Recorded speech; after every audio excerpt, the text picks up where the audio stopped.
አብ ወወልድ ወመንፈስ ቅዱስ አሃዱ አምላክ አሜን። እግዝእትነ ወመድኃኒትነ መድኃኒታችን መመኪያችን ለምትሆን ለእናታችን ለንጽሕት ቅድስት ድንግል ማርያምም የጸጋ ምስጋና ለእርሷ ይሁን።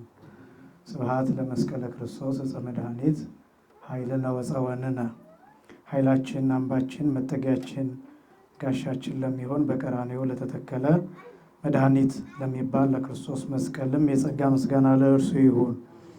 ክቡር መላከ ሕይወት ቀሲስ ጌጡ የኋላሸት፣ ክቡር መምህር ቀሲስ አይምሮ የመንበረ ጵጵስና ልዩ ጸሐፊ፣ ክቡር መርጌታ ኃይለ ማርያም የዚህ ደብረ አስተዳዳሪ፣ ክቡር መምህር ቀሲስ ታዲዎስ የደብሩ ስብከተ ወንጌል ኃላፊ፣ ክቡራን ወንድሞች ዲያቆናት፣ ክቡራን ዘማሪያን፣ የእግዚአብሔር ልጆች ሁላችሁም በልዑል እግዚአብሔር ስም እንደምን ዋላችሁ?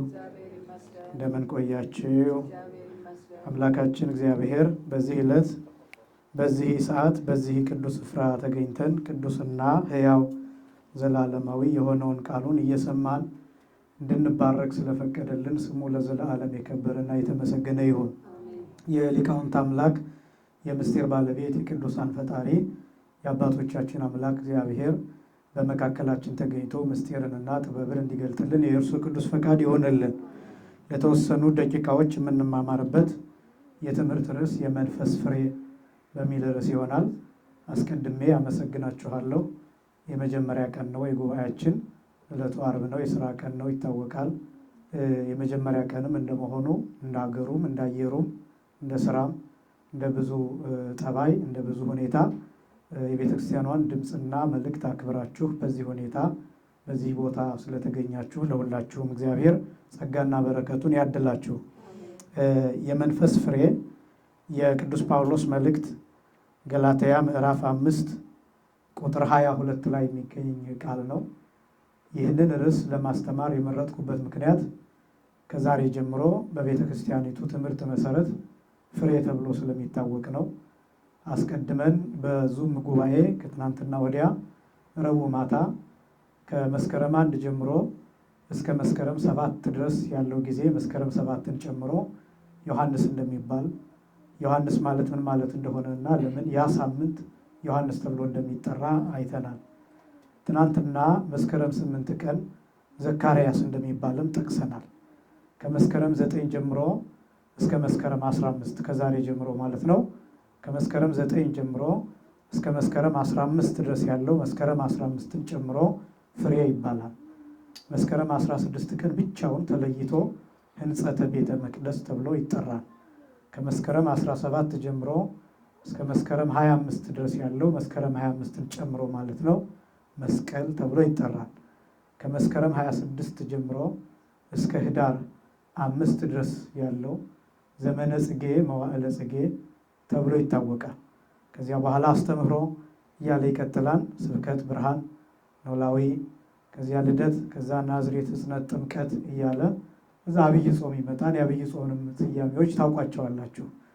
አሁን እነዚህን መናገር ያስፈልገው ለምንድን ነው ቢባል መቼም ይቺ ቤተ ክርስቲያን ጥንቅቅ ያለች መሰረት ያላትና ክርስቶስን እንዴት እንደምትሰብክ ወንጌል እንዴት እንደምትሰብክ መጽሐፍ ቅዱሱን እንዴት መሰረት እንደምታደርግና አባቶቻችን ይህንን የተፈጥሮ ዑደት የተፈጥሮ ሂደት እንዴት አድርገው እንደጠበቁ የምንመለከትበት ስለሆነ ያንን ነው መጥቀስ ያስፈልገው። ስለዚህ ዛሬ መስከረም 9 ነው በኢትዮጵያ አቆጣጠር። ከመስከረም 9 ጀምሮ እስከ መስከረም 15 ድረስ ፍሬ ተብሎ ይታወቃል። ለምንድን ነው ፍሬ የተባለው የሚለውን ጥቂት ሀሳብ ብቻ አንስቼ የመንፈስ ፍሬ የሚሉ ቅዱስ ጳውሎስ የዘረዘራቸውን ጥቂት ነገሮችን ቀለል አድርገን እንመለከታለን። ከመስከረም 9 ጀምሮ እስከ መስከረም 15 ድረስ ያለው ፍሬ ተብሎ የተጠራበት ምክንያት እንደሚታወቀው በሀገራችን በኢትዮጵያ ገበሬው ከዘራ በኋላ ፍሬውን የሚያይበት የአዝመራውን ፍሬ የሚመለከትበት የሚሰበስብበት ወቅት ስለሆነ በዛ ምክንያት ነው ፍሬ የተባለው። በጣም ግን የሚደንቁ ምስጢራት አሉት። ታስታውሱ እንደሆነ ከሰኔ 26 ጀምሮ እስከ ሐምሌ 19 ድረስ ያለው ጊዜ የዘር ወቅት እየተባለ ይጠራ ነበር እና በተደጋጋሚ የሚሰበከው የወንጌል ክፍል የማቴዎስ ወንጌል ምዕራፍ 13 ላይ ያለው ዘሪ ሊዘራ ወጣ፣ ከዛ ያንን ዘር ዘራ፣ ዘሩ በዚህ ቦታ ወደቀ፣ አንዱ በመንገድ አንዱ በጭንጫ ሌላኛው በእሾህና በአረም መካከል ሌላኛው ደግሞ በመልካም ምድር ወደቀ የሚል 4 አይነት ዘሩ የወደቀባቸው ቦታዎች እየተዘረዘሩ ያንን ስንማር ቆይተናል። እና ገበሬው ያንን ዘር ከዘራ በኋላ ይጠብቃል። ዝናብ ይዘንባል፣ ነፋስ ይመጣል፣ የተለያዩ የተፈጥሮ ክስተቶች ይፈራረቃሉ። ገበሬው ከዚህ ሰዓት ጀምሮ ከመስከረም 9 ጀምሮ እንደየአካባቢው ሊለያይ ይችላል፣ ይወጣና አዝመራውን ይመለከታል፣ በፍሬው ደስ ይለዋል። ስለዚህ ምን እንላለን? ምድርኒ ትሁ ፍሬሃ፣ ምድርም ፍሬዋን ትሰጣለች፣ አምላካችን እግዚአብሔርም ይባርከናል እያለን የምድርን ፍሬ የምናደንቅበት የምናመሰግንበት ጊዜ ነው። ይሄ እንግዲህ ሰም ይባላል። አሁን ዋናው ነጥብ ቁም ነገር ወደ ወርቁ ስንመጣ ያን ጊዜ የተዘራው ዘሩ የእግዚአብሔር ቃል ምሳሌ ነው ብለን ገልጠናል። ብዙ ጊዜ እንደሚባለው ዘርእሰ ዘውእቱ ቃለ እግዚአብሔር፣ ዘሩ የእግዚአብሔር ቃል ነው ተብሎ ተገልጧል። ስለዚህ የእግዚአብሔር ቃል ይዘራል። መሬት የተባለው የሰው ልቡና ነው፣ የሰው አይምሮ፣ የሰው ሰውነት፣ የሰው ሕሊና፣ የሰው ኑሮ፣ የሰው መረዳት፣ የሰው እውቀት፣ የሰው ጥበብ፣ የሰው ሕይወት መሬት ተብሎ ይጠራል። ያ መሬት በ4 የተከፈለ ነው። ጌታ የገለጠው ነው። በ4 የተከፈለ አንዱ መንገድ፣ ሌላኛው ጭንጫ፣ ሌላኛው እሾህ አረም ያለበት፣ ሌላኛው ደግሞ በጎ መሬት ማብቀል የሚችል ነው። ስለዚህ ያ ዘር እነዚህ የመሬት አይነቶች ላይ ከወደቀ በኋላ ምን ሆነ ነው ጥያቄ። ምን ሆነ? ፍሬ አፈራ ወይ? ካፈራ ስንት አፈራ? መንገድ ላይ ወደቀ ወይ? ማን ለቀመው? ጭንጫ ላይ ወደቀ ወይ? በቅሎ ጠወለገ ወይ? ከዚያስ ደግሞ ምን አይነት እሾህ ምን አይነት አረም ያዘው እንዳያፈራ ምን አስቀረው የሚሉ ጥያቄዎችን የምንጠይቅበት ነው። በሌላ አገላለጥ ልክ እናንተ በኦዲት እንደምትሉት አንድን ሂሳብ ባላንሱ ምናምን እንደሚሰራው ልክ እንደዛ ሁሉ የምግባር ባላንስ ይሰራል። የምግባር ባላንስ የክርስትና ሚዛን ይሰራል። አንድ ሰው ተሰብኮለታል፣ ወንጌል ተነግሮታል፣ አስቀድሷል፣ ጾሟል፣ ጸልዮአል፣ ከዛስ ምን አደረገ ተብሎ ይጠየቃል። በዩቲዩብ የምንሰማቸው ስብከቶች አሉ፣ በቲክቶክ የምንሰማቸው ስብከቶች አሉ። ቀጥታ ቤተክርስቲያን መተን ውድ ጠዋት አስቀድሰን የምንሰማቸው ስብከቶች አሉ። ከንስሐ አባቶቻችን የምንሰማቸው ምክሮች አሉ። የምናነባቸው ቅዱሳት መጽሐፍት አሉ። እነዚያ የት ደረሱ ብለን የምንጠይቅበት ጊዜ ነው። ለዚህ ነው ፍሬ የሚባለው ከመስከረም 9 ጀምሮ እስከ መስከረም 15 ድረስ ፍሬ ተብሎ የሚጠራበት ምክንያት ያ የተማርነው የወንጌል ትምህርት የት ደረሰ የሚል ነው። አንደኛ።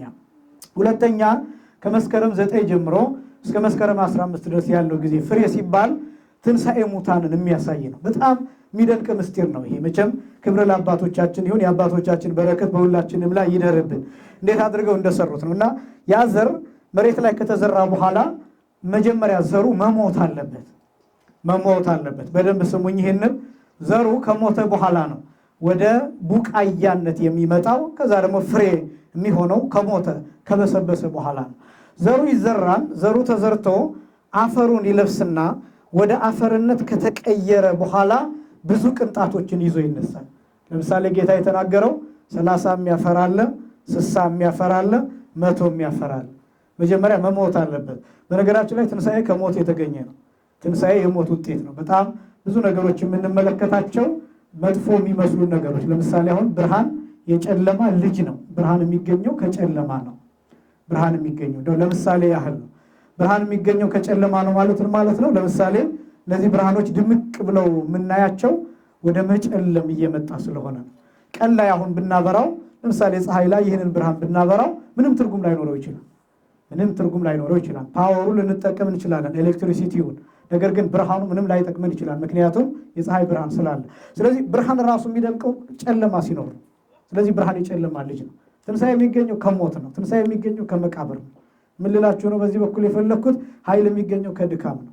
ክርስትና ራሱ የተገኘው ከሞት ነው። ከጌታ ሞት ነው የተገኘው። ክብር ለስሙ ይሁን። ልክ ጌታ ሲሞት ነው እኛ ክርስቲያን የሆን ነው። ክርስቲያን የሆን ነው ዝም ብለን አለ። ክርስቶስ ባይሞት ኖሮ ክርስቲያን ተብለን አንጠራ። መሞት አለበት፣ መሞት አለበት። ከዚያ ቀጥሎ ደግሞ መሞት ብቻ ሳይሆን መነሳት አለበት። ክርስትና ከዚህ ነው የተገኘው። ለምሳሌ ልክ ጌታችን መድኃኒታችን ኢየሱስ ክርስቶስ ልክ ሲሞት ነፍሱን ከስጋው በፈቃዱ ሲለይ ደም ከጎኑ ይወጣል፣ ደምና ውሃ። ያን ጊዜ እኛ ተወለድን። ለዚህ ነው ቅዱስ ኤፍሬም ሲናገር ስለዚህ አነ ሞተ ነሳ ወእንቲአሁ ሕይወተ አበነ የዓርብ ውዳሴ ማርያም ላይ የእኛን ሞት ወስዶ የእሱን ሕይወት ለእኛ ምን አደረገልን? ሰጠን። በቃ እሱ መሞት አለ፣ ሕይወት እንድናገኝ መሞት አለበት። በጣም ብዙ በሕይወታችሁ የምታዩዋቸው ነገሮች ሕይወት እንድታገኙ የሚያደርጓችሁ ናቸው። ስትቸገሩ እግዚአብሔር ለእናንተ ያሰበው ነገር እንዳለ ታውቃላችሁ። ከዛ ችግር ነው የምትወለዱት።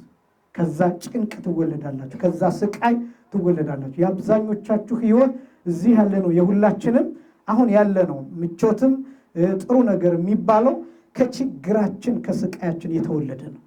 በደንብ ሕይወትን ማጥናት ካስፈለገ እንደዛ ነው። ለምሳሌ እዚህ ሀገር ተመቻችታችሁ የምትኖሩበት ሁኔታ ከነበራችሁበት ሁኔታ ከስደታችሁ፣ ከመንከራተታችሁ፣ ከመጨነቃችሁ ከዚያ የተወለደ ነው። ኢትዮጵያ ውስጥ ካደረጋችሁት፣ ከጸለያችሁት፣ በእግዚአብሔር ፊት ከቆማችሁበት፣ ከተሳላችሁበት ሕይወት ከዚያ የተወለደ ነው። ምንም ነገር አልጋ በአልጋ ሆኖ በምቾት የሚመጣ ምንም ነገር የለም። ለምሳሌ የተማሪ ጥሩ ውጤት ከማጥናቱ የሚመጣ ነው፣ ከሚሰራው የሚመጣ ነው፣ ከትምህርቱ የሚመጣ ነው። ሲማር እንቅልፉን ያጣል፣ ሲያጠና ይጨነቃል፣ ሲፈተን ይጨነቃል። ግን ከተማረበት ትምህርት ሕይወት ይወጣል፣ ሕይወት ይወጣል። ሌላ ሰው ያስተምርበታል። ይሄ ነው። ለምሳሌ እናንተ ስትማሩ ረጅም ሰዓት ትቆያላችሁ፣ ስታስቀድሱ ረጅም ሰዓት ትቆያላችሁ። ግን ከዛ ሕይወት ይወለዳል። ስለዚህ ሁልጊዜ ሕይወት የምንለው ጥቅም የሚባለው ነገር የሚወጣው ከጭንቅ ነው፣ ከስቃይ ነው። ክርስትናው ራሱ ከሞት የተወለደ ነው፣ ከመስቀል የተወለደ ነው። ክርስትና ከጌታ ደም የተወለደ ነው፣ ከግርፋት የተወለደ ነው፣ ከመከራ የተወለደ ነው፣ ከረሃብ የተወለደ ነው። ራሱ ክርስትናው ከስቃይ የተወለደ ነው። ለዚያ ነው ክርስቲያን ሆነን ስንኖር በብዙ የምንፈተነው የምናልፈው። ለዚያ ነው ይህን ያደረገልን አምላካችን እግዚአብሔር የተመሰገነ ይሁን። መረዳት ስለሚያስፈልግ ነው። ብዙ ሰው ክርስቲያን ከሆነ በኋላ የሚጠብቀው ነገር የሚጸልየው ጸሎት ወዲያው እንዲሰማለት ይፈልጋል። አሁኑኑ እግዚአብሔር ይሄን አድርግ፣ ምን እየሰራ ነው፣ ለምን አትሰማኝም ብሎ ወዲያውኑ ከእግዚአብሔር ጋር የሚታገል ሰው አለ። ግን እግዚአብሔር ምን እያደረገ ነው? እየሰራችሁ ነው። በዚያ ልመናችሁ ውስጥ እያበሰላችሁ ነው፣ እየጋገራችሁ ነው። ከዛ በኋላ ምንድን ነው የምትሉት? የምትጣፍጡ ምግብ ነው የምትሆኑት። ለሌላውን ጭምር፣ ለእናንተ ብቻ አይደለም፣ ለሌላው ጭምር የምትጣፍጡ ማያልቅ ምግብ ነው የምትሆኑት። የሕይወት ምክንያት ነው የምትሆኑት። አንዳንድ ጊዜ ቤዛም ጭምር እንድትሆኑ ያደርጋችኋል። እንደየመጠናችሁ እንደየአቅማችን ማለት ነው። እና ስለዚህ እግዚአብሔር ከዛ ነው እንድንወለድ የሚፈልገው። ክርስትና ከሞት የተወለደ ነው፣ ከጌታ ሞት የተወለደ ነው። እርሱ ሲሞት እኛ ሕይወት አገኘን፣ ሕይወት ተላለፈልን። ክርስትና ማለት ትርጉም ይሄ ነው። ስለዚህ ይሄ ዘር የምንለው ቅንጣት የምንለው ሙቶ በስብሶ ነው ቡቃያ የሚገኝ። ይሄ 30 60 ይሄ 100 የሚባለው ፍሬ። አሁን ይሄ ጌታ በሆነ ምሳሌ እንጂ ባልሆነ ምሳሌ አያስተምርም ይላሉ አባቶቻችን ሲናገሩ። ለምሳሌ የገጠር ካላችሁ፣ ገጠር ኑራችሁ የመጣችሁ ካላችሁ ለመላከ ሕይወት ያውቁታል። አንዲት ቅንጣት የስንዴ ቅንጣት ብትዘራ ስንቱን እንደምትወጣ ታውቃላችሁ? አንዷ ቅንጣት ብቻ ከ100 በላይ በግምት ከ100 በላይ ሆና ትወጣለች። 200 ሊሆን ይችላል። ለምሳሌ በቆሎ የሚባል ወይም ባህር ማሽላ ተብሎ የሚጠራ እንደየአካባቢው ሊለያይ ይችላል። እሱ አንድ ቅንጣት አንድ ሙሉ አገዳ ይሆናል። አገዳው ላይ ስንት ቆረቆንዳ እንደምታዩ ታውቃላችሁ? አንዱ ላይ 4 ሊሆን ይችላል፣ አንዱ ጋር 4 ሊሆን ይችላል፣ ቀጥሎ 4 ሊሆን ይችላል። ከዛስ ብዙ። ይህንን ስታባዙት እያንዳንዱ ቆረቆንዳ ላይ እዚያ ላይ ያለውን ቅንጣት ተመልክቱ። አንዷ ቅንጣት ይህንን የምትሆን ክርስቲያን ማለት እንደሱ ነው። ክርስቲያን ዘር ነው። እስኪ በሉ ላስቸግራችሁ፣ ክርስቲያን በሉ። ዘር ነው። ዘሯ አንዷ ቅንጣት። ለምሳሌ አሁን እዚህ መላከ ሕይወት እንደው በኋላ ሲናገሩ ይህንን ቢጠቅሱት ደስ ይለኛል። እዚህ ሀገር የመጣው የመጀመሪያው ሰው ነው ክርስቲያንን ቤተክርስቲያንን የሰራው። አሁን እናንተ በኋላ የመጣችሁ ናቸው፣ ከእናንተ በፊት የነበሩ አሉ። አያችኋት ቤተክርስቲያኗ እንዴት እንደበዛች። አንድ ክርስቲያን አንድ ኦርቶዶክሳዊ ለራሱ ምቾት በሚመስለው መንገድ እዚህ ሀገር መጣ። ከዛስ ከሱ ጋር ቤተክርስቲያን መጣች፣ ከሱ ጋር ታቦት መጣ፣ ከሱ ጋር የእግዚአብሔር ስም መጣ፣ ከሱ ጋር ኦርቶዶክሳዊነት መጣች፣ ከሱ ጋር ይሄ ህዝብ መጣ፣ ከሱ ጋር ይሄ ህብረት መጣ፣ ከሱ ጋር ይሄ አንድነት መጣ። መጀመሪያ ሊመጣ የሚችለው አንድ ሰው መጀመሪያ ያ ዘር እዚህ ወደቀ። ያ ዘር፣ ያ ክርስቲያናዊ ዘር፣ ያ ኦርቶዶክሳዊ ዘር፣ ያ የእግዚአብሔርን ስም የተሸከመው ዘር፣ ያ ታቦት የተሸከመው ዘር እዚህ ሀገር ልክ ሲወድቅ ሌላው በዚህ ዘር አማካኝነት እየበዛ ይሄዳል። ከእናንተ አብራክ የሚወለዱ ልጆች አሉ። ከእናንተ አብራክ ይኸው እነዚህ ዲያቆናት ምስክሮች ናቸው። እነ ኪዳነ ማርያም፣ እነ ያብ ጸጋ፣ እነ ዮናታን እነዚህ ልጆች ምስክሮች ናቸው። አሁን ቤተ መቅደስ ገብተው ያገለግላሉ፣ ይቀድሳሉ። እነዚህ ልጆች ተመልከቷቸው፣ የእናንተ አብራክ ክፋዮች ናቸው። ከእናንተ ፍሬ የተገኘ ምን አይነት ፍሬ? የሚያመሰግን ፍሬ፣ የሚቀድስ ፍሬ፣ በእግዚአብሔር ፊት የሚቆም ፍሬ፣ መስዋዕት የሚሰዋ ፍሬ። ክርስቲያን ማለት እንደሱ ነው። ክርስቲያን ዘር ነው፣ በየሄደበት የሚበዛ እየሞተ የሚበዛ እየሞተ የሚበዛ እየተረገጠ የሚበዛ አፈር የላሰ የሚነሳ ክርስቲያን ማለት እንደሱ ነው። አፈር የላሰ የሚነሳ የበሰበሰ መስሎ ግን የሚበቅል ማለት ነው። ዘሩ በስብሶ ነው። ዘሩ በስብሶ ነው። ይህ ብቻም አይደለም። እንደ ባዮሎጂካሊ ስለኛ ሰውነት ብነግራችሁ የምታውቁት ነው። ምግብ ሙቶ ነው ኢነርጂ የሚሆነው። ይሄ ሪስፓይሬሽን ኦክሲዴሽን የሚባለው ፕሮሰስ ታውቁታላችሁ። ምግቡ እኛ ውስጥ ለምሳሌ እንበላዋለን አይደለም፣ እናኝከዋለን አፋችን ውስጥ። ከዚያስ ዳጀስት ተደርጎ በዳጀሽን አፈር ድሜ በልቶ ከዚያስ እንደገና ጨጓራችን ውስጥ በአሲድ ተረጭቶ ተከክቶ እንደሚገባ ሆኖ ለደም ለአብዞርቤሽን እንዲመች ተደርጎ ደም አብዞርብ እንዲያደርገው እንዲመች ተደርጎ ከዛ ደም ውስጥ ገብቶ ከዚያስ በኢነርጂ ፎርም ስቶር ተደርጎ ምግብ ሙቶ ነው ኢነርጂ የሚሆን ሙቶ ነው ኢነርጂ የሚሆን ተቀጣጥሎ ነው ኢነርጂ የሚሆን ኃይል የሚሆን። ክርስትና ማለት እንደሱ ነው። በእውነት በክርስትናችን ጸንተን እንድንኖር አምላካችን እግዚአብሔር ይርዳል። ስለዚህ ይሄ ዘር ይበሰብስና ይፈርስና ወደ አፈርነት ይለወጥና ፍሬ ሆኖ ይወጣል። ትንሣኤ ይሰበክበታል። ያቺ የስንዴ ቅንጣት ፈርሳ በስብሳ ፍሬ ሆና እንደምትወጣ እናንተም በብዙ ውጣ ውረድ ውስጥ አልፋችሁ ትንሣኤያችሁ ይሰበካል ለማለት ይህንን ወቅት አባቶቻችን ፍሬ ብለውታል። ሁላችንንም ለትንሣኤ ዘክብር ያብቃል። ስለዚህ ፍሬ የሚለው ከመስከረም 9 እስከ መስከረም 15 ድረስ የሚታሰብበት ምክንያት ይሄ ነው። የትንሣኤ ምልክት ነው። ፍሬነቱ መጨረሻው ምንድነው የሚሆነው? ይህን ብቻ ተናግሬ ወደ ርዕሱ ልምጣ። ፍሬነቱ የመጨረሻው የሚገለጠው የክብር ትንሣኤና የደይን ትንሣኤ፣ የፍርድ ትንሣኤ የሚባላል። ሁለት አይነት ትንሣኤ። እኛ የምንነሳው እንደ እግዚአብሔር ፈቃድ የክብር ትንሣኤ ነው። የምን ትንሣኤ ነው?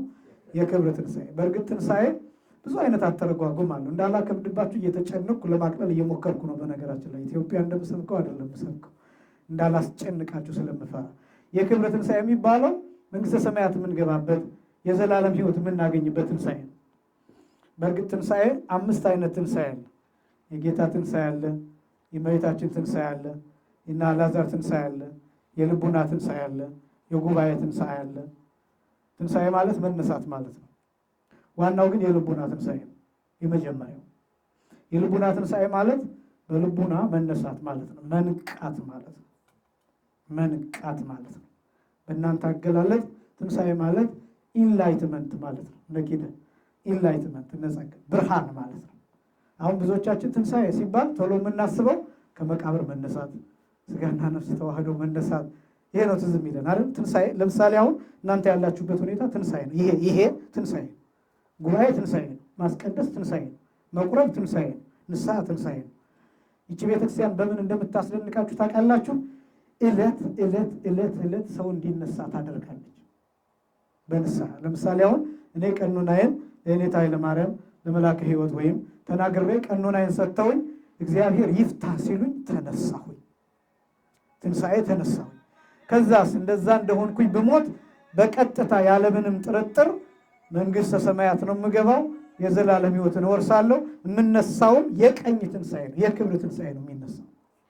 እያችሁ ትንሣኤ ማለት ይሄ። ምክንያቱም አስቀድሜ ተነስቻለሁ። ይሄ ነው ትንሣኤ የሚባለው። ይሄ የግሩፕ ትንሣኤ ይባላል። የግሩፕ ትንሣኤ ማለት የማህበር ትንሣኤ፣ የአንድነት ትንሣኤ፣ የህብረት ትንሣኤ። ይህን ጊዜ የሰጠን አምላካችን እግዚአብሔር የተመሰገነ ይሁን። እንደ ቀላል እንዳታዩት እየነገርኳችሁ ነው። እንደ ቀላል እንዳታዩት። የህብረት ትንሣኤ፣ የአንድነት ትንሣኤ፣ በእግዚአብሔር ፊት መቆም የሚባለው ይሄ ነው እና ስለዚህ ለትንሣኤ ስታስቡ በአንድነት መነሳትም ጭምር የህሊና ትንሣኤ፣ ልቡና ትንሣኤ የሚባለው ይሄ ነው። ስለዚህ ፍሬ የሚባለው ይህንን ትንሣኤ ማሳየት የሚችል ነው እና ለዚህ ጊዜ ያደረሰን አምላካችን የተመሰገነ ይሁን። እንግዲህ የስጋ ፍሬና የመንፈስ ፍሬ ተብሎ የሚገለጣል። እኛ የምናየው የመንፈስ ፍሬ ነው። የስጋ ፍሬ የሚባለው አጠቃላይ እነዚህ በጎ ነገሮች በሙሉ የስጋ ፍሬ ይባላሉ፣ ክፉ ያልሆነ። በነገራችን ላይ እንደ ስጋ መኖር ያልተፈቀደ አይደለም። ስጋን መጠበቅ፣ አይምሮን መጠበቅ፣ ሰውነትን መጠበቅ። አሁን የእኛ ሊቃውንት አይምሯችንን በሁለት ከፍለው ይናገራሉ። አንደኛው ስጋዊ አይምሮ፣ ሁለተኛው መንፈሳዊ አይምሮ ብለው ይጠሩታል። ስጋዊ አእምሮ የሚባለው ይሄ ባዮሎጂካል አንጎልን ነው።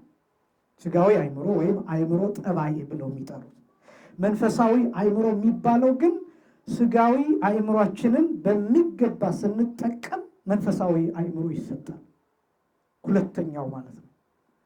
ይሄ በእርግጥ እመቤታችን ቅድስት ድንግል ማርያም ብቻ ናት በሙሉነት የተጠቀመችው። ክብር ለእመቤታችን ይሁን፣ የጸጋ ምስጋናም ለእርሷ ይሁን። እመቤታችን ብቻ። ከዚያ ቀጥሎ ቅዱሳን እንደየደረጃቸው የተጠቀሙበታል።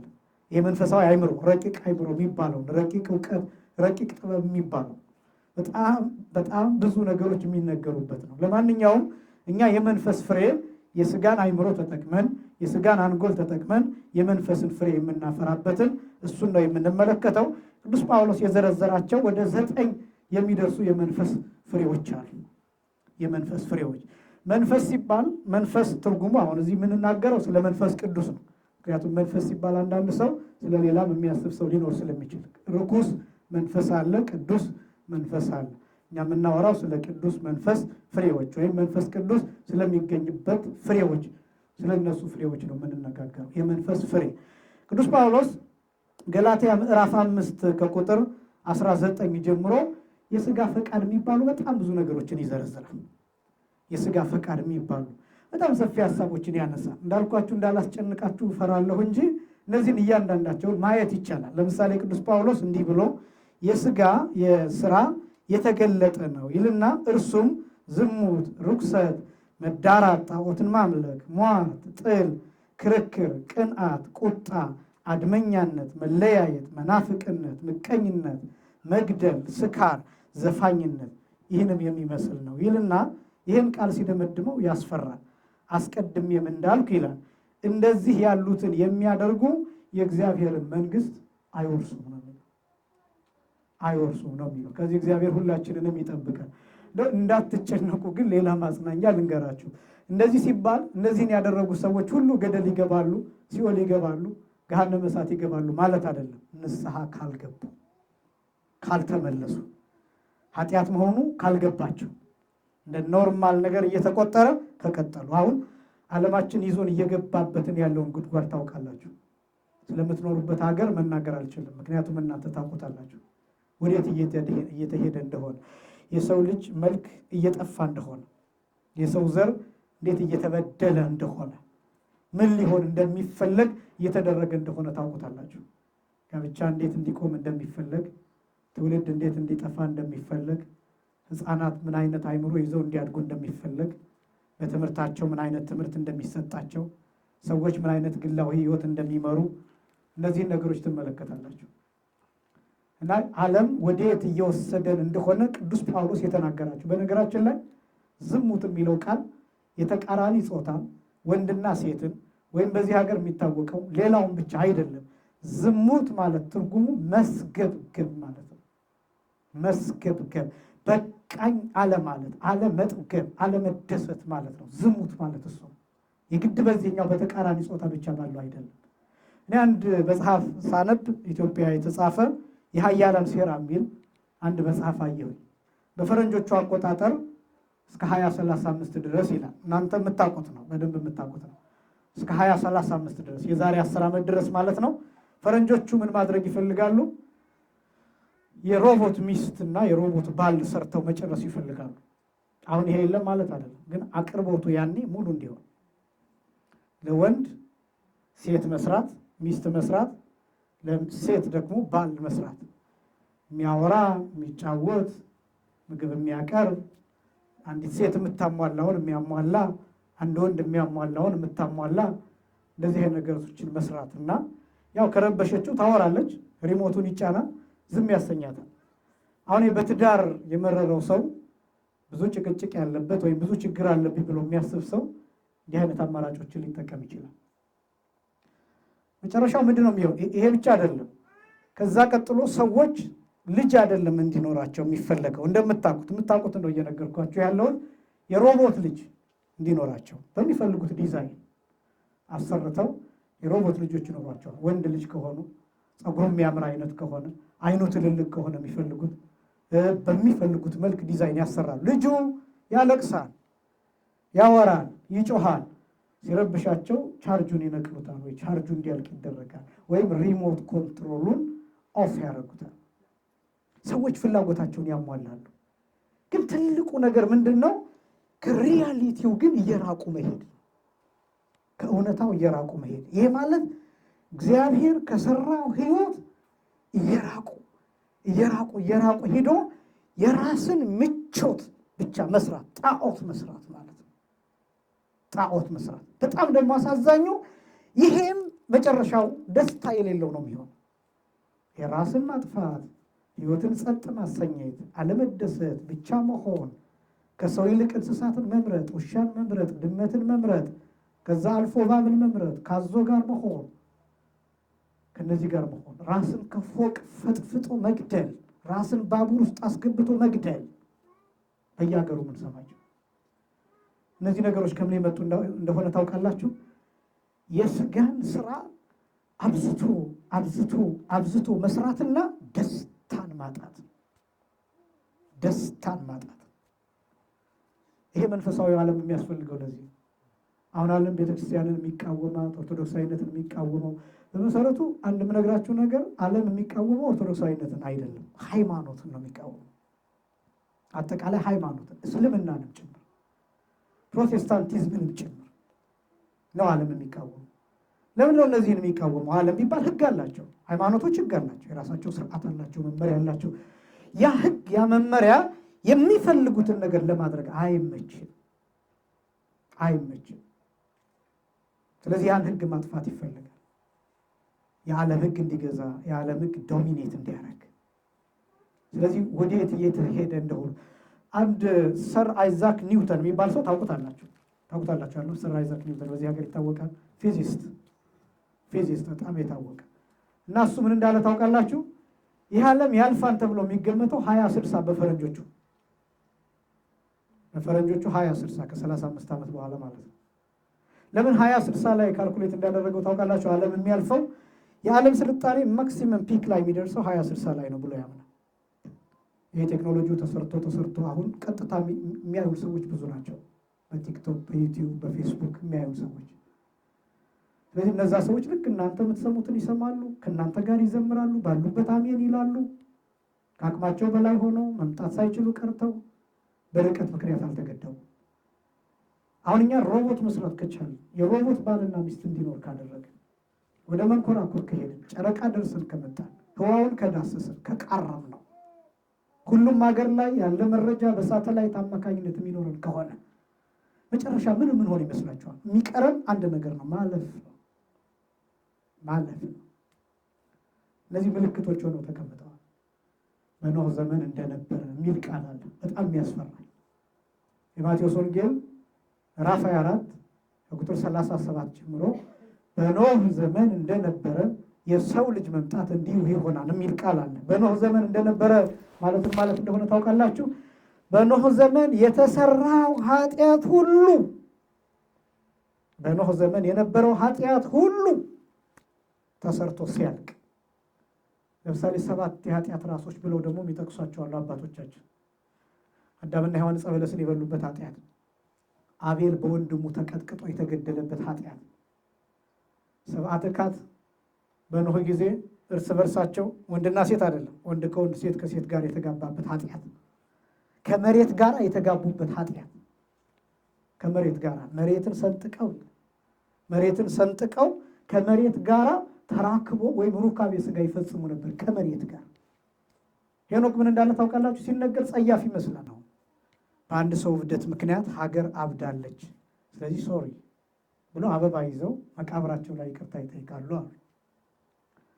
አሁን ይህንን ወደ ሀገራችን ወደ ኢትዮጵያ ብትወስዱት እናንተ እዚህ ስለሆናችሁ ንጹሐን ናችሁ ማለት አይደለም። በነገራችን ላይ ማንኛውም ኢትዮጵያዊ ነው የሚጠየቀው። ኢትዮጵያ ውስጥ በሚሆነው ማንኛውም ነገር እዚህ ያለው፣ አሜሪካ ያለው፣ አውሮፓ ውስጥ አጠቃላይ ያለው፣ የትም ሀገር ያለው እኩል ይጠየቃል።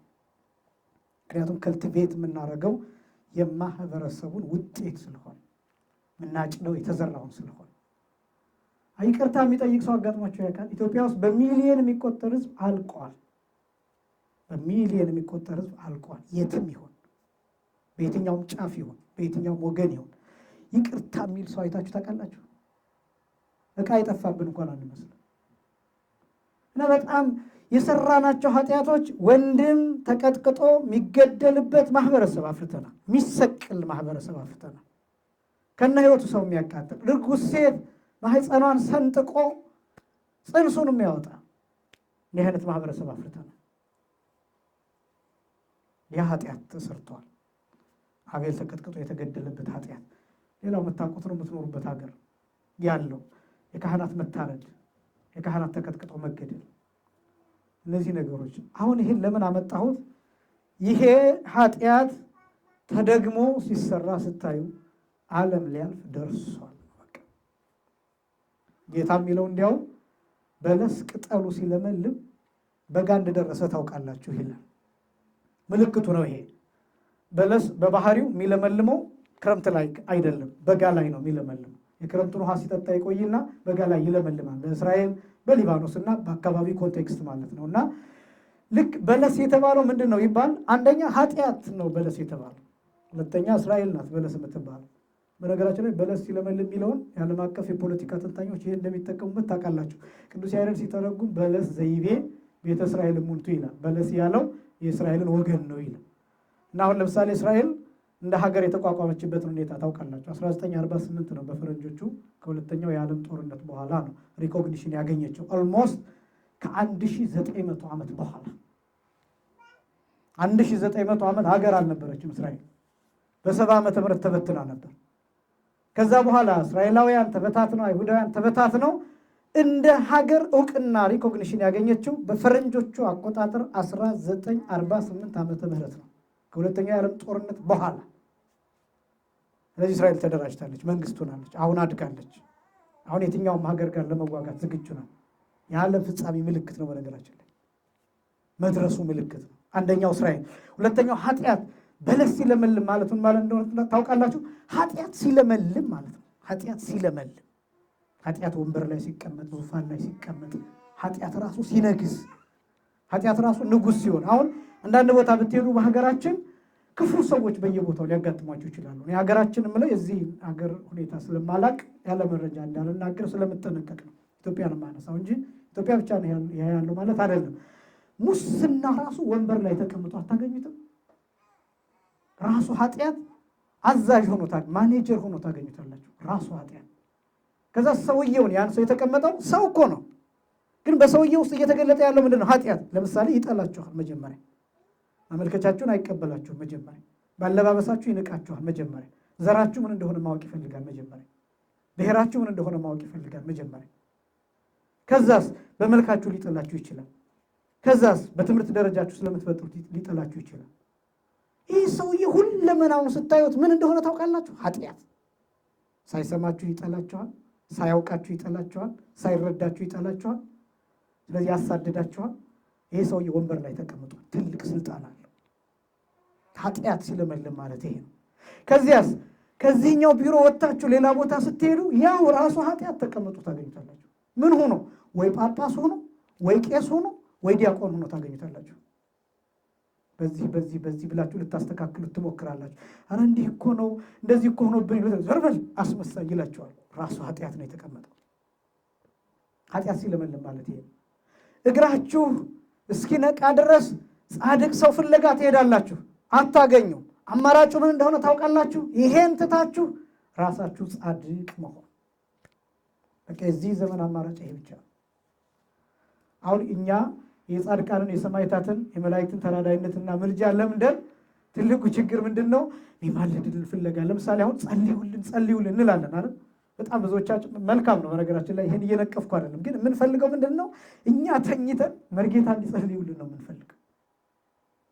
እኛ ሰነፎች ስለሆነ በእሳቸው በኩል በመላከ ሕይወት በኩል በቀሲስ ታዲዮስ በኩል በሌሎቹ በኩል እንዲጸልዩልኝ አባ እያልን እኛ መተኛት በእነሱ በኩል ማሳካት ነው የምንፈልገው። ራሳችን ጻድቅ መሆን አንፈልግም፣ መትጋት አንፈልግም። ኢትዮጵያ ውስጥ አብዛኛው ሰው ለውጥ ይፈልጋል፣ መስራት ግን አይፈልግም። ሀብታም መሆን ይፈልጋል እንደ ስጋ ብናየው፣ መስራት ግን አይፈልግም። ስለዚህ ይሄ ዘመን ልክ እንደ ሙት ልጆች ሆነን ራሳችን ላይ ህይወት የምንዘራበት ጊዜ ነው። በየትኛውም ጉዳይ የሆነ አካል የምንጠብቅ ከሆነ እንበላለን፣ እናልቃለን። ለዛ ነች ቤተክርስቲያን። አሁን ይህ ጉባኤ ሲዘጋጅ እውነት ለመናገር ይታወቃል እኮ ስንት ሰው ይመጣል፣ ምን ያህል ህዝብ ይመጣል፣ እንደ ሀገሩ ሁኔታ፣ እንደ ስራው፣ እንደ አየሩ ጠባይ፣ የልምድ ሁኔታ፣ ከዛ ታዋቂ መምህር የመሆን ያለመሆን ጉዳይ፣ ይሄ ማህበረሰብ የሚፈልገው መምህር መሆኑ አለመሆኑ ጉዳይ፣ እነዚህ ነገሮች ሳይታወቁ ቀርተው አይደለም፣ ካልኩሌት ሳይደረጉ ቀርተው አይደለም። እኔም ይሄን አውቃለሁ ማለት በጣም ብዙ ህዝብ የሚሰበሰበው እነማን ሲመጡ እንደሆነም ጭምር በደንብ አውቃለሁ፣ በደንብ ይታወቃል። ግን ምን እንደሆነ ታውቃላችሁ? ይህች ቤተክርስቲያን ቢያንስ ከትንሹ ከአንድ ሰው ጀምራ መስራት ስላለበት ትጠራለች። ስለዚህ ይሄ ዘመን እንደ ኖህ ዘመን ኃጢአቱ ተደግሞ እየተሰራ ያለበት ዘመን ደግሞ ሟርት አይደለም። ወደፊት የሚመጣው ዘመን ከባድ እየሆነ አስጨናቂ እየሆነ እንጂ የሚመጣው ከዚህ በኋላ የምህረት የሰላም የሚባል ነገር እኛ ራሳችን ላይ ካልሰራን በስተቀር እንደሱ አናገኝ። እንኳን አይደለም እዚህ ሀገር ይቅርና እኔ እንደውም እዚህ ሀገር ቤተክርስቲያን እንዲህ ስትለመልም ሁልጊዜ እላለሁ እንደው ቤተክርስቲያን እንደው ከሀገሯ እየተሰደደች ይሆን የሚል ፍራቻ አለኝ። እውነት ለመናገር ለምን እንደው እንደዛ የምለው አቋቋሙን ዝማሜ የሚያሽከረክሩት ልጆችን እናያለን።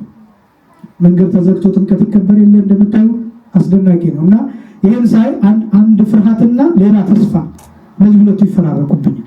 ፍርሃቴ ምንድን ነው? ቤተክርስቲያኗ ለምሳሌ እዛ መስቀል ለማክበር ያሉትን ጭንቆች ታውቃላችሁ። ጥምቀት ልናከብር ስንል ገና ይህን ጥቅስ እንዳትጠቅሱ፣ እንደዚህ አይነት ጥቅስ እንዳትጠቀሙ ተብሎ ተነግሮን ነው ጥምቀትን የምናከብር። ቤተክርስቲያን ይቃጠላል በየጊዜው፣ አዲስ ዜና አይደለም። ኦርቶዶክሳውያን ይገደላሉ በየጊዜው፣ አዲስ ዜና አይደለም። ከዛ እነዚህ ነገሮች እየቀጠሉ ሲሄዱ እዛ ያለችው ቤተክርስቲያን ምንድን ነው የምትሆነው? መጨረሻዋ ይሄ ያስፈራኛል። ከዛስ ምናልባት ቤተክርስቲያን ወደ ሌላው ዓለም ሽፍት እያደረገች ይሆናል የሚል ምክንያቱም እዛ ተኝተን ለምን እንደተኛን ታውቃላችሁ? ንግስ ላይ ብዙ ህዝብ እናያለን፣ ህዝቡ አለ ነው የምንለው። የጥምቀት ብዙ ህዝብ እናያለን፣ ህዝቡ አለ። አቤት ኦርቶዶክስ መሆን መታደል ነው መመረጥ ነው ብለን ቲክቶክ ላይ ያንን ቪዲዮ እንለቃለን። አቤት ኦርቶዶክስ እንዴት እናምራለን እንላለን። ውስጡ ሲታይ የለም። አንቺ ክምር ያለሽ መስሎሻል፣ ተበልተሽ ያልቅሻል እንደሚባል ክምሩን ያያል። ክምሩን አስይዞ ሰውየው ብዙ በልቷል። ክምሩን አስይዞ ይበደራል። ሲበደር ምን ብሎ ነው የሚበደረው? የኮቴፍ ክምር አለ ያታየውም እንደ ይልና እስኪ ያሳይ ሰውየውን ይወስድና ይሄው ክምሩ ይላል። አራ እኔ ያልክምርማ ካለ የፈለከው ውሰድ ይላል፣ ያበድረው። ሌላም ጋር ሄዶ ይበደራል። ክምሩን ያሳያል። አሁንም ያይና እንደ እኔ ያልማ ካለ ችግር ነው የፈለከው ውሰድ። ከዚያስ ሊወቃ ሲሄድ ክምሩን አየው፣ ትልቅ ነው ግን በልቶበታል። አንቺ ክምር ያለሽ መስሎሻል፣ ተበልተሽ አልቅሻል። ብዙ ውስጥ ለውስጥ የተበሉ ነገሮች አሉ። እግዚአብሔር ከዚህ ሁላችንን የሚሰውረን። ሰሎሞን አንድ ያየው ህልም አለ ይላል መጽሐፍ ክብረ ነገሥት ላይ። ታቦተ ጽዮን ልትመጣ ስትል ወደ ሀገራችን ወደ ኢትዮጵያ ልትመጣ ስትል ሰሎሞን በራእዩ ያየው ፀሐይ ከኢየሩሳሌም ጠፍታ በኢትዮጵያ ስታበራ ተመለከተ። በህልሙ ማለት እና ለጊዜው ህልሙ አልገባው። ኢየሩሳሌም ጨልሞ ኢትዮጵያ ብርሃን የሆነበት ምክንያት፣ ፀሐይ ወደዛ ሄደችበት ምክንያት ምንድን ነው ብሎ ይጠይቅ ነበር ሰሎሞን። እና መቼ ነው የገባው? ታቦተ ጽዮን ከኢየሩሳሌም ተነስታ በቀዳማዊ ምኒልክ አማካኝነት ወደ ሀገራችን መጣች። ስለዚህ ፀሐይ ከዚያ ጠፋች፣ ፀሐይ በኢትዮጵያ በራች። ምናልባት አሁንም ቤተክርስቲያን በኢትዮጵያ ጠፍታ በሌላ ቦታ ብቻ እንዳታበራ እፈራለሁ። እግዚአብሔር ቤተክርስቲያናችንን ይጠብቅልን።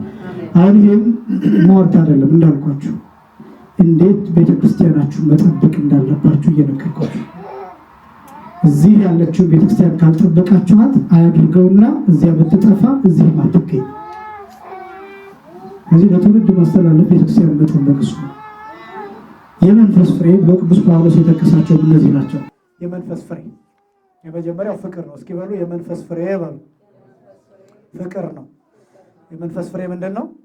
ይሄን መግለጥ በጣም ይከብዳል ሁል ጊዜ ስለሚነገር።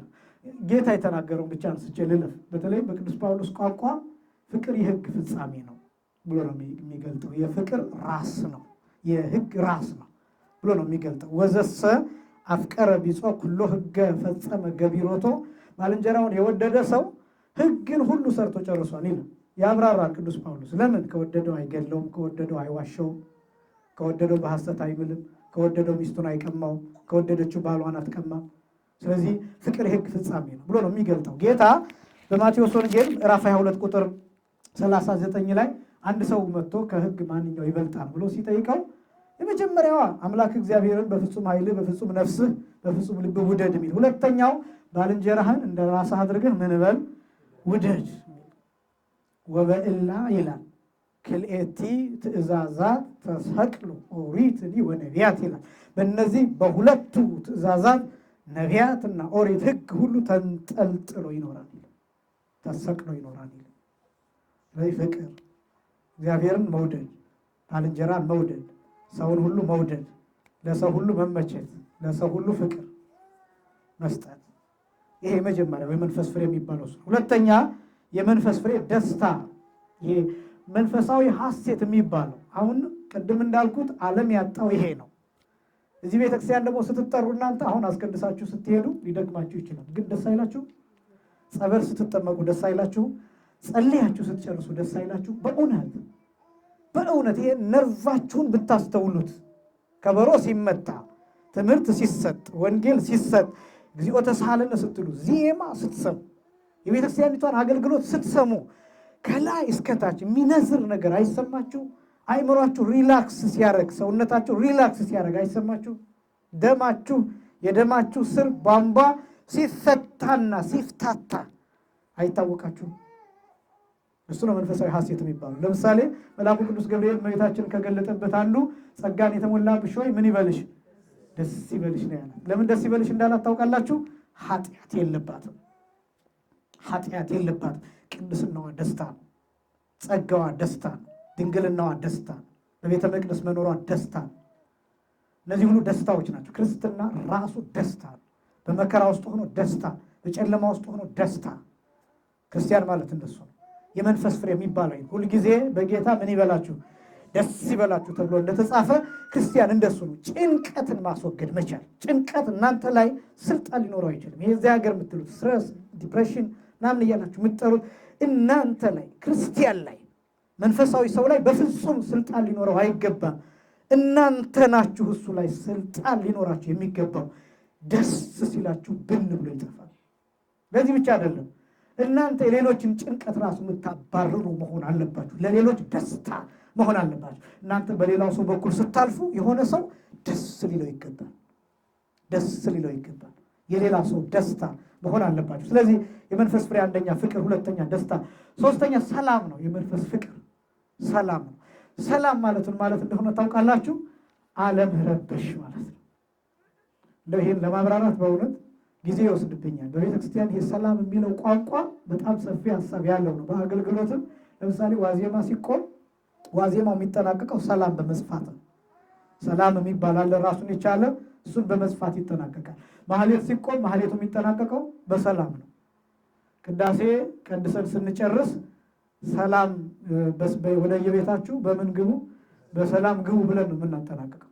በቅዳሴ መሃል ወደ 14 ጊዜ የሚደርስ ካህኑ ከለሆሳሱ ጋር ተቆጥሮ ሰላም ለሁላችሁ ይሁን ይላል። ጌታ ለመጀመሪያ ጊዜ በተዘጋ ደጅ ገብቶ በሐዋርያት መካከል ቆሞ ለሁላችሁ ምን ይሁን ነው ያላቸው? ሰላም። በጣም ትልቅ ትርጉም አለው። ኦርቶዶክሳዊ ማለት እንደሱ ነው። ክርስቲያን ማለት እንደሱ ነው። ውስጡ ሰላም የሆነ ነፍሱ ሰላም የሆነች አይምሮ ሰላም የሆነ ለሌላ ሰው ደግሞ ሰላም የሆነ ለምሳሌ አሁን እዚህ ያለውን እንኳን አይመለከትም፣ ግን በቤተክርስቲያን ስርዓት አንድ የሚገርመኝ ነገር አለ። ስርዓተ ቤተክርስቲያን አንደኛ ሽቱ እንዳንረጭ ይከለክላል። ይሄ ንጽህናን መጠበቅ የሚባለው ንጽህና መጠበቅ ማለት ልብስን ማጠብ ብቻ አይደለም። ሽቱ መቀባት፣ ለሰው በጣም ሽታው የሚረብሽ ነገር ማድረግ፣ እነዚህ ነገሮች ስርዓተ ቤተክርስቲያን ይከለክላል። ለምሳሌ አሁን የሽቱ አለርጂ ያለባቸው ሰዎች አሉ አይደለም? ከዛኛ ሽቱ ተረጭተን ስንመጣ ኃጢአት ነው እያልኩ አይደለም። ከዛኛው ሰው አንጻር ያ ሰው አለርጂ ቢሆንበትና ወዲያው ቢያስነጥሰው ሊቆርብ የመጣው ሰው ከመቁረብ ይከለከላል። ስለዚህ አሰናከል። አያችሁት? ለሌላው ሰው ምን መሆን አለብን? ሰላም መሆን አለብን። ሰውየው ከኋላችን ሲቆም በእኛ የሚረበሽበት ነገር መኖር የለበትም። ባለባበሳችን መረበሽ የለበትም። በድምፃችን መረበሽ የለበትም። በእንቅስቃሴያችን መረበሽ የለበትም። ልጅ ቤተክርስቲያን እኮ በጣም ትገርማለች እና ሰላም የሚባለው ይሄ ነው። እስከምትረሱ ድረስ እስከምትረሱ ድረስ ማለት አንድ ሰው አጠገባችሁ ቁሞ አጠገቤ ሰው አለ የለም እስኪል ድረስ ሰላም መሆን አለባችሁ። ከዛ ያ ሰው ምን እንደሚል ታውቃላችሁ? እንዴ ሰው አለ እንዴ አጠገቤ? ለምንድን ነው ያረበሽኝ? የተረጋጋ ሰው ነው ብሎ ሲጠይቅ አይ እሱ እኮ ኦርቶዶክስ ነው፣ እሱ እኮ ክርስቲያን ነው ሲባል ይሄ ክርስትና ሰላም ነው ማለት ነው። ስለዚህ እኔስ ብከተለው ይላል በእናንተ ምክንያት ይሳባል። ስለዚህ ሰላም የመንፈስ ፍሬ ሰላም፣ የመጀመሪያው ፍቅር፣ ሁለተኛው ደስታ፣ ሶስተኛው ሰላም፣ አራተኛው ትዕግስት። የመንፈስ ፍሬ እንዳልኳችሁ ይህንም ለመናገር ጊዜ አይበቃኝ እንዳላበዛ ስለምፈራ። ትዕግስት ማለት በሌላ አነጋገር ምን እንደሆነ ታውቃላችሁ? መስቀል ማለት ነው። እስኪ መስቀል በሉ ሁላችሁ። ትዕግስት መገለጫው ምንድን ነው? መስቀል፣ መከራ እየተቀበሉ መታገስ እንጂ አሁን እኛ እቺ ትዕግስትን የምናያት ምንድን ነው? አንድ ሰው ለምሳሌ ሲያልፍ ቢረግጠን ሶሪ ይቅርታ ቢለን በቃ ትዕግስት ማለት እሱ ነው። ያኔ ታግሰናል። እቺ ለፕሮቶኮል የምንላት አይደለችም። ትዕግስት ፕሮቶኮል አይደለም። ትዕግስት ውርደት ነው። ውርደት ነው። ለምሳሌ ትዕግስት በትዳር ሲገለጥ በጣም ብዙ ግርፋት አለ። በመሰረቱ ትዳር መስቀል ነው የሚባለው። ትዳር ራሱ ጋብቻ መስቀል ይባላል። ምክንያቱም መከራ ያለበት። ለምሳሌ መስቀል ሲባል የጌታ መከራ ነው ትዝ የሚለን። መድቀቁ፣ የሸዋ አክሊሉ ጭንቅላቱ እስኪፈጠፈጥ ድረስ ላዩ ላይ የተሰካው የብረት እሾህ ነው ትዝ የሚለን። ቆዳው ተነስቶ ስጋው አልቆ አጥንቱ እየተቆጠረ ደም ለብሶ ደም ተጎናጽፎ መስቀል ላይ እየቃተተ እየጮኸ ለ3 ሰዓታት የቆየበት መከራ ነው ትዝ የሚለን። ትዕግስት ማለት እሱ ነው። ትዕግስት ማለት እሱ ነው። ተሰቅሎ መቆየት በወንጌል ተሰቅሎ መቆየት በቅዳሴ ተቸንክሮ መቆየት በቅዳሴ በማህሌት ተቸንክሮ መቆየት በክርስትና ሕይወት በኦርቶዶክሳዊነት እየተወጉ መቆየት ደም እያዘሩ መቆየት ነው ትዕግስት የሚባለው። ይሄ ልምምድ ይፈልጋል። በአንድ ጊዜ የምንወጣው አይደለም። እና ግን የክርስትና ፍሬ የመንፈስ ፍሬ ተብሎ የሚጠራው ትዕግስት ነው። ለሁላችንም ትዕግስትን ያድልን። የመንፈስ ፍሬ አንደኛ ፍቅር ነው፣ ሁለተኛ ደስታ ነው፣ ሶስተኛ ሰላም፣ አራተኛ ምንድን ነው? ትዕግስት አለ። አምስተኛ ቸርነት። የመንፈስ ፍሬ የሚባለው ቸርነት ማለት ልግስና ማለት ነው። ልግስና ይሄ የእግዚአብሔር ቸርነት የምንለዋል። በሌላ አገላለጥ ጸጋ ነው የሚባለው። በነገራችን ላይ ጸጋ ማለት ቸርነት ነው። ግዕዙም ጸጋ ብሎ ነው የሚገልጠው። ጸጋ የሚባለው ምን ማለት እንደሆነ ታውቃላችሁ? ያለ ዋጋ መስጠት ማለት ነው። ያለ ዋጋ ያለ መልስ መስጠት ማለት ያለ ሪዋርድ መስጠት ማለት ነው። አሁን ለእኛ እግዚአብሔር የሰጠው ለምሳሌ አሁን ይሄ አይከፈልበትም። ቅዳሴ ከፍላችሁ ታውቃላችሁ? ለምትባሉ ከፍላችሁ ትጨርሱታላችሁ። በነፃ የምናገኘው ነገር ይሄ እግዚአብሔር ቸርነት ነው። እኛ ደግሞ ከእግዚአብሔር እንደተቀበሉ ለሌላው በነፃ የምንሰጣቸው ነገሮች አሉ። ለምሳሌ ፍቅርን መስጠት፣ ሰላምን መስጠት፣ ትዕግስት ማድረግ፣ እነዚህ ቸርነቶች ናቸው። ቸርነት ነው። አምስተኛው የመንፈስ ፍሬ ቸርነት። በጎነት ደግሞ አለ። ስድስተኛ የመጀመሪያ የመንፈስ ፍሬ ምንድን ነው አለ? ፍቅር። ሁለተኛ፣ ሶስተኛ፣ አራተኛ፣ አምስተኛ፣ ስድስተኛ በጎነት የመንፈስ ፍሬ የሚባለው በጎ መሆን ለሰው እንዳልኳችሁ ከጊዜ አንጻር ለማብራራት የሚከብድ ነው። ግን እነዚህን ቃላት ቤታችሁ ስትገቡ ዝም ብላችሁ አንበቧቸው። አሁን እነዚህን ለምን እንደምትነግረን ካላችሁም ከመስከረም 9 ጀምሮ እስከ መስከረም 15 ድረስ ምን ይባላል ያልኳችሁ? ፍሬ ይባላል። እሱ ነው እያሳያለሁ። ፍሬ ሲባል እኛ የዘራነው አዝመራ የለም፣ ወተን መሬት ላይ ምናጭደው ምንም አይነት ፍሬ የለም። ከኛ የሚታጨድ ፍሬ ነው ያለው። ከኛ የሚጠበቁ ፍሬዎች ደግሞ እነዚህ ናቸው። የመንፈስ ፍሬ ነው የሚጠበቀው። ስለዚህ እነዚህ ነገሮች ማፍራት አለብን። በጎ መሆን፣ ጥሩ መሆን፣ ለሰዎች ክፉ አለመሆን፣ ሰዎች ክፉ እንኳን ሲያደርጉ ግን በበጎ መተርጎም። ስለዚህ በጎ መሆን እግዚአብሔር ለእኛ በጎ እንደሆነ ሁሉ በጎ ስለሆነልን አምላካችን ስሙ የተመሰገነ ይሁን። ሰባተኛ እምነት። የመንፈስ ፍሬ ሰባተኛ ምን አልኳችሁ? እምነት። በጣም ደግሞ ወሳኙ ነጥብ። በጣም ብዙ ሰው እንደ ቀላል የሚያየው እምነት ማለት ምን ማለት እንደሆነ ታውቃላችሁ? በአጭር ለመግለጽ እሞክራለሁ። እምነት ማለት ከእግዚአብሔር ጋር መስራት ማለት ነው። ከማን ጋር መስራት አልኳችሁ? የእግዚአብሔርን ስልጣን መካፈል ማለት ነው እምነት ማለት። አሁን ከኛ አንድ ሰው ቢያምን ሙት ማስነሳት ይችላል። መግደልም ማዳንም የሚችለው ማን ነው? እግዚአብሔር ነው። ነገር ግን ለእኛ ካመንን ሙት የማስነሳት ስልጣን ሰጥቶናል። በሌላ አገላለጽ ምንድነው ታውቃላችሁ? በእምነት እግዚአብሔር መሆን ይቻላል። አውቄ ነው ይህን ቃል የተጠቀምኩት። በእምነት እግዚአብሔር መሆን ይቻላል። ግን የምን እግዚአብሔር? የጸጋ እግዚአብሔር። ጥንቃቄ። የጸጋ እግዚአብሔር፣ የጸጋ አምላክ መሆን ይቻላል በእምነት። ለምሳሌ አንድ ምሳሌ ብቻ ልጥቀስላችሁና ይቺ 12 ዓመት ደም የፈሳት የነበረችዋ ሴት የጌታን የልብሱን ጫፍ ሄዳ ነካች አይደለም? ከዛ ደሟ ቀጥ አለላት።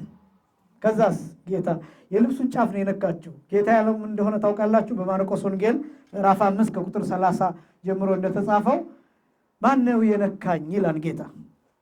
ከዚህ ሰው ሁሉ ጋር እየተጋፋ ማነው የነካኝ ብለህ ትጠይቃለህ ይሉታል ሐዋርያት። እና አይደለም ኃይል ከኔ ሲወጣ ታውቆኛል ይላቸው። ምን ሲወጣ ታውቆኛል? ኃይል። የምኑን ጫፍ ነው የነካቸው? የልብሱን ጫፍ። አሁን እኔ መጥቼ እያንዳንዳችሁን የልብሳችሁን ጫፉን ብነካው ኃይል ከእናንተ ይወጣል? አይወጣም። እንኳን አይደለም የልብሳችሁን ጫፍ ሰውነታችሁን ብነካው ኃይል ከእናንተ አይወጣም። ግን ይቺ ሴትዮ ያደረገችው የልብሱን ጫፍ አይደለም የለካቸው፣ እሱን ነው የነካቸው። እሱን ደግሞ የነካችው ምኑን እንደሆነ ታውቃላችሁ? አምላክነቱን ነው የነካቸው። አምላክ ቦታው እሱ ነው፣ ቁልፉ እሱ ነው። ለምሳሌ እናንተ ዋይፋይ ኮኔክት ታደርጋላችሁ። ፓስወርድ ይኖራል። ፓስወርዱን ከዋይፋዩ ጋር ስታገናኙ ስልካችሁ ኮኔክትድ ይሆናል፣ ከዓለም ጋር ትገናኛላችሁ። ፓስወርዱ ግን ያስፈልጋችኋል። ወይም ደግሞ ፓስወርድ እንኳን የሌለው ቢሆን በቦታ የምትጠቀሙበት ኤሪያ መሆን አለባችሁ። አያችሁ፣ እምነት ማለት የእግዚአብሔርን አምላክነት መዳሰስ ማለት ነው። ከዛ ይችን ሴት ምን እንዳላት ታውቃላችሁ? በፊት ለፊት እንድትገለጥ ስለፈለገ ጌታ ልጅቷ እንዲህ ሲል ፈርታ ስለነበረ መታ በእግሩ ድፍት አለችና ጌታ ሆይ እኔ ነኝ አለችው። እኔ ነኝ አለችው። ልጄ ሆይ እኔ ያላት። በነገራችን ላይ ጌታ ይህንን ቃል ሌላ ቦታ አልተጠቀመው። በማቴዎስ ወንጌል ምዕራፍ 22 ምዕራፍ 9 ቁጥር 22 ላይ ብቻ የምታገኙት ቃል ወንጌል ላይ ልጄ ሆይ የሚለውን ቃል ከጌታ ሌላ ስፍራ ተጠቅሞት አያውቅም። ለምን ልጄ እንዳላት ታውቃላችሁ? ይቺ ሴት በእምነቷ አባትነቱን ነው የነካችው። አባትነቱን ነው የነካችው። የልብሱን ጫፍ አይደለም የነካችው። አሁን ይቺ ሴት እንዴት እንደገባት ተመልከቱ። የተንከራተተች ነፍስ ናት። የተንከራተተች ነፍስ ናት። ግን ቁልፉን አገኘችው። ከዛ ጌታ ኃይል ከኔ ሲወጣ ያለው ምን እንደሆነ ታውቃላችሁ? አምላክነቱ ከእርሱ ተከፍሎ መከፈል የለበትም። ለእናንተ እንዲገባችሁ ነው። ተከፍሎ የለበትም አምላክነቱ። ግን አምላክነቱ በቀጥታ እዚች ነፍስ ላይ ሲሰራ ያ ነው ኃይል ከኔ ሲወጣ ታውቆኛል ያለው። ይችን ሴት ፈወሳል። ምን አገናኘው? የልብስ ጫፍና ደም ምን አገናኘው? የልብስ ጫፍ ነካች። ከዛ 12 ዓመት ሙሉ ይፈስ የነበረው ደም ቀጣል። እነዚህ ነገሮች ከምናስባቸው በላይ ናቸው። የሚያምን ሰው ምንም ነገር ማድረግ ይችላል። ለሁላችንም አምላካችን እንድናምን የእርሱ ቅዱስ ፈቃድ ይሆንልን። እምነት ማለት እሱ ነው። ለምሳሌ የእመቤታችን እምነት ነው ዓለምን የቀየረው።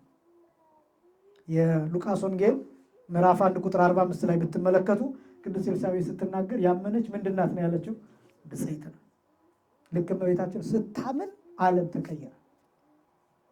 መልአኩ ቅዱስ ገብርኤል ለእግዚአብሔር ምን የሚለው ነገር የሚሳነው ነገር የለም ሲላት አመነች። አዎ ልክ ነው፣ የሚሳነው ነገር የለም ብላ ይህንን ቃል በሙሉ ስትቀበለው አምላክ ሰው ሆነ። ስለዚህ ዓለም ከዛ በኋላ ታሪኩ ተቀየረ። ባታምን እመቤታችን ቃል ሥጋ አይሆንም፣ አምላክ ሰው አይሆንም። ስለዚህ እንከስራለን። ስለዚህ ምንድን ነው? በእምነት ነው። እምነት በጣም ወሳኝ ነው። የመንፈስ ፍሬ አንደኛ ምን አልኳችሁ? ፍቅር፣ ልጨርስ ነው። ሁለተኛ ደስታ፣ ሶስተኛ ሰላም፣ አራተኛ ትዕግስት፣ አምስተኛ ቸርነት፣ ስድስተኛ በጎነት፣ ሰባተኛ እምነት፣ ስምንተኛ የዋህነት። ይሄ ጌታ ራሱን የነገረን የማቴዎስ ወንጌል ምዕራፍ 11 ቁጥር 29 ላይ ከእኔ ተማሩ ይልና እኔ የዋህ ነው በልቤም ትሁት ነኝና ይላል።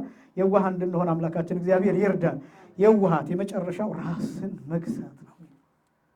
ራስን መግዛት፣ በራስ ላይ መሰልጠን፣ አይምሯችን ላይ መሰልጠን። በነገራችን ላይ ሰው ራሱን ከገዛ ለምንም ነገር መታዘዝ ይችላል። ክርስቲያን ደግሞ እንደዛ ነው የሚያደርገው። ስለ ንግግር ስታስቡ፣ ስለ ጸብ ስታስቡ፣ ስለ ሌሎች ነገሮች ስታስቡ ቀድማችሁ ራሴን ገዝቼዋለሁ ወይ ብላችሁ ጠይቁ። ራስን መግዛት ዓለምን መግዛት። አሁን እነዚህ የዓለም ጦርነት ጨርሻለሁ፣ እንዳትጨነቁ። ይሄ የዓለም ጦርነት ምናምን የሚባለው የሚጀምረው ከአንድ ሰው ህሊና ነው የሚወጣው። ከአንድ ሰው ህሊና፣ ከሁለት ሰው አይደለም የሚጀምረው፣ ከአንድ ሰው። የእኛ ሊቃውንት ሲናገሩ ክፉ ህሊናና በጎ ህሊና የሚባሉ አሉ ሰው ውስጥ። እነሱ ሁለቱ መጀመሪያ ይዋጋሉ። የሁለቱ ጦርነት ወደ ሌላኛው ሰው ይጋባል።